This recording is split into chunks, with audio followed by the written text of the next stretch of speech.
UNICEF की child labour की report के मुताबिक पाकिस्तान हिट लिस्ट पर है, टॉप 10 कंट्रीज में है जहां पर चाइल्ड लेबर करवाई जाती है। यानी वो बच्चे जिनकी उम्रें 15 से कम हैं उनसे तकरीबन फुल टाइम मजदूरी ली जाती है। ये बच्चे होटलों में भी काम करते हैं, वर्कशॉप्स में, लोगों के घरों में, दफातर में, मस्जिदों और मदरसों में, और इसके अलावा हर किस्म के कामों में बच्चों को शामिल किया जाता है।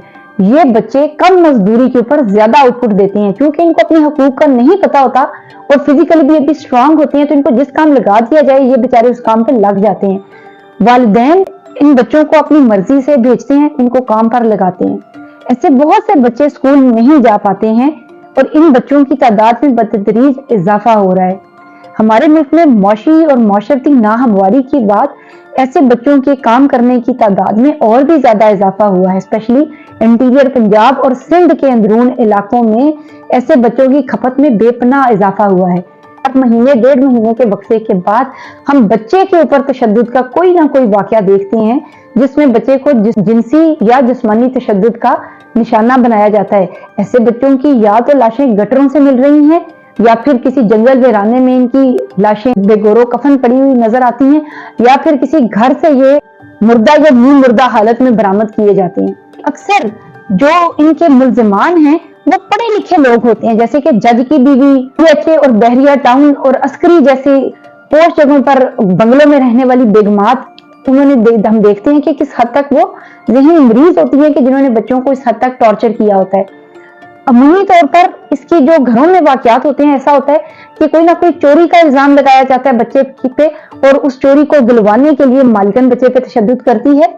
दूसरा पॉइंट ये होता है कि ऐसी बच्चियां जिनकी उम्र 8 या 10 साल तक के लगभग होती हैं, जब घर के मर्द बंदों की नजरें, गंदी नजरें उन बच्चियों पे पड़ती हैं तो मालिकन एक डिस्प्लेस्ड एग्रेशन की वजह से उस बच्ची के ऊपर तशद्दुद करती है कि क्योंकि मेरे मियाँ ने तुम्हें मैली नजर से देखा है, मियाँ को तुम्हें कुछ नहीं कह सकती, लेकिन बच्ची को वो जलाती है, मारती है, उसको इस्त्री से बर्न करती है और ऐसे वाकयात रिपोर्ट नहीं हो पाते हैं।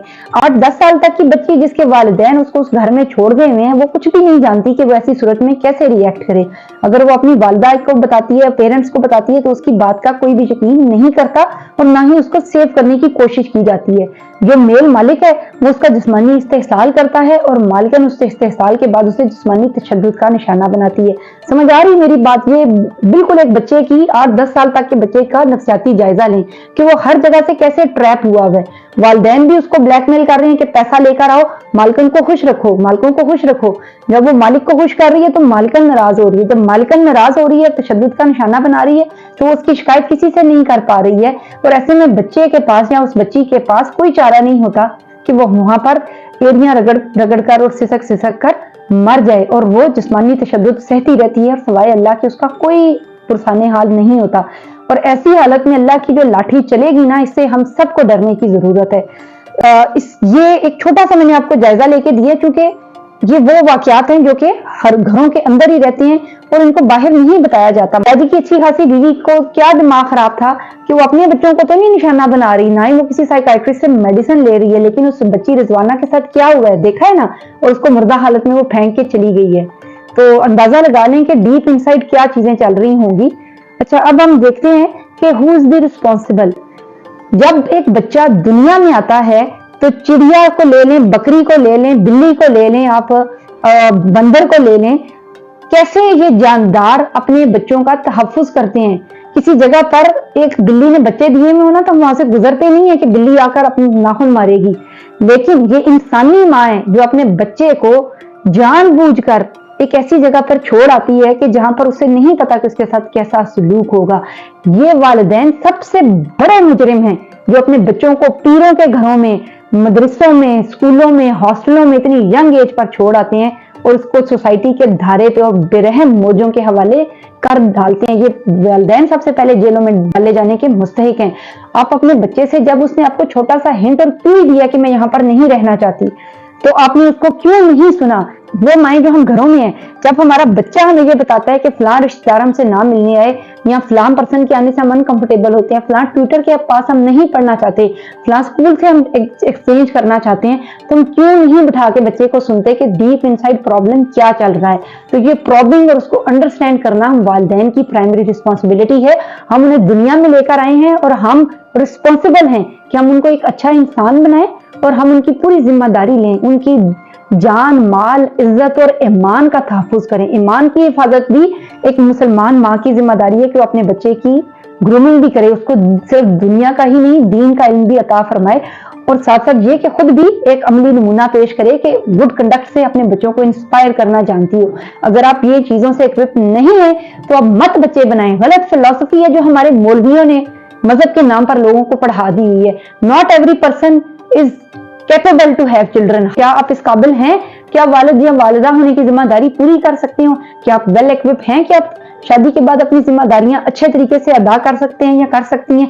और अगर नहीं है तो अपने आप को इक्विप करने की कोशिश करें और हमेशा इसके ऊपर काम करते रहें। सबसे पहले तो खुलूस नियत है ना, आपने किसी भी एज पे शादी की है, बच्चे आपके हैं, आप सबसे पहले खुलूस नियत से ये समझे कि मैंने अपने बच्चे को बेजारो मददगार नहीं छोड़ना, मैंने इसकी जिम्मेदारी लेनी है। ये पहला स्टेप होगा। जरूरी नहीं आप अमीर हैं, गरीब हैं, आप कम कमा रहे हैं, ज्यादा कमा रहे हैं। बहुत से बच्चे यंग एज में कामों में भी आ जाते हैं, काम काज में भी हिस्सा लेते हैं, लेकिन इस सूरत में अगर अपने बच्चे को साथ लगाना है, आप खुद जो काम कर रहे हैं ना, आप उसमें बच्चे को शरीके कार करें, आप उसकी मुकम्मल हिफाजत करें, निगरानी करें कि आपका बच्चा अगर कहीं काम कर रहा है, किसी के पास आपने काम सीखने के लिए भेजा है, तो वहां पर उसके साथ कैसा सलूक हो रहा है, वहां पर क्या चल रहा है दरअसल। तो पेरेंट्स हमारे लिए सबसे बड़े रिस्पॉन्सिबल इंग्रेडिएंट होते हैं। अब हम जरा देखते हैं कि बाकी मुल्कों में इंसानी हकूक के हवाले से इस पे क्या काम हो रहा है। सबसे पहले तो चाइल्ड लेबर के हवाले से जो कवानीन है उनकी पासदारी। दूसरी चीज ये है कि आपको पता है ना कि बाहर के मुल्कों में अगर जिस तरह आग लग गई है, कोई हादसा हुआ है और ये पता चला है कि पेरेंट वहां पर मौजूद नहीं थे, तो पेरेंट्स के खिलाफ मुकदमा होता है। अगर बच्चे को कोई हार्म पहुंचा है और वो माइनर है, तो अगर जब डिसाइड हो जाता है कि बच्चा अनअटेंडेड था घर में और उस सूरत में हादसा हुआ, चाहे चोरी क्यों नहीं हुई है और बच्चे को कुछ नहीं भी हुआ, उस सूरत में भी सिर्फ पता लगने की सूरत में भी किसी पड़ोसी ने कंप्लेन कर दी है कि ये जो माएँ अपने बच्चे को घर अकेले छोड़ के बंद करके लॉक करके खुद ग्रोसरी करने चली जाती है या बाहर किसी काम से चली जाती है, तो भी पुलिस वहां पर उस कंप्लेन के ऊपर एक्ट करती है और बच्चों को अपनी कस्टडी में ले लेती है। यहाँ तक कवानीन सख्त हैं। और हमारे यहाँ क्या है कि बस बच्चे हैं वो मशीन की तरह पैदा करी है और बस उनको बड़ा करने की भी जरूरत नहीं समझी जाती। यानी हम तो बिल्ली और बकरी के लेवल का काम भी नहीं अपने बच्चे को करके दे रहे, हम तो उसको एक ऐसे फेंक रहे हैं कि बस वो मार्केट में जाए, जिंदा रह गया तो ठीक है, सर्वाइवल ऑफ द फिटेस्ट का जो असूल हमने अपना रखा है, ऐसा तो डार्विन ने भी अप्लाई नहीं किया था। तो खुदारा अपने बच्चों की हिफाजत करना सीखें। माशरे में जिस कदर नाहमवारी है और पैसों की लोगों को मसाइल है, मौशी नाहमवारी है, और वालिदैन अब मसलन इंटीरियर पंजाब से बच्चे बंगलों में काम करने के लिए आए हुए हैं, डिफेंस में आए हुए हैं, बहरिया टाउन में आए हुए हैं, ऐसी जगहों पर आए हुए हैं, और वालिदैन रोज बच्चों का ख्याल करने या पूछने नहीं आ सकते हैं। तो अगला जिम्मेदार कौन है? अगला जिम्मेदार है मैं और आप, यानी वो बेगमात जो घरों में बैठी हुई है और उनके घरों में ऐसे छोटे बच्चे आ जाते हैं जो काम करने के लिए, सीखने के लिए, या कोई भी अपनी किसी मजबूरी के तहत आपके पास छोड़ गए। आप जैसे अपने बच्चों का ख्याल रखती हैं, आपकी जिम्मेदारी है कि उन बच्चों का जो आपके घरों में काम कर रहे हैं या किसी तवज्जुह से आप तक पहुंचे हैं और आपकी कस्टडी में, आपके डेरों पे हैं, आपके घरों में हैं, आपके वर्कशॉप में, आपके पास इर्द गिर्द होटलों में हैं, आप नजर रखें कि उन बच्चों के साथ कैसा सलूक हो रहा है। और इस हवाले से कोई भी मेजर्स आप ले सकती हैं तो आपने उनकी जिम्मेदारी उठानी है, ये आपकी रिस्पॉन्सिबिलिटी है। उनके वालिदैन ने आपके हवाले किया है तो उनकी अगेन जान, माल, इज्जत नफ्स और ईमान की हिफाजत की जिम्मेदारी आपने कबूल की है। ये हम कबूल करते हैं। हम में से हर एक शख्स निगहबान है और हर एक से उसकी रैयत के बारे में सवाल होगा। अब ये रैयत बादशाह की रैयत नहीं है, हमारी रैयत में हमारे बहुत कुछ आ जाता है, हमारी औलाद आ जाती है, वो माल आ जाता है जो हमारे जेर तसर्रुफ है, हमारे वो मुलाजमीन आ जाते हैं जो हमारे घरों में रहते हैं या हमारे इर्द गिर्द हमारे कुलीग्स हैं, बहुत सारी चीजें आती हैं जो कि रैयत में है और आप उसके लिए जवाब दें, आपने उसकी हिफाजत के लिए अपनी कोशिश करनी है। तो ये एक कुछ सोल्यूशन है जो मैंने आपको बताए हैं, बजाय ये कि हम मसाला लेकर उन चीजों को डिस्कस करें कि ये कैसे हुआ था, पीर की फैमिली कैसी थी, रिजवाना की पीछे फैमिली कैसी थी, फातिमा के पेरेंट्स सब क्या कह रहे हैं, बल्कि हमें सॉल्यूशंस की तरफ आना चाहिए।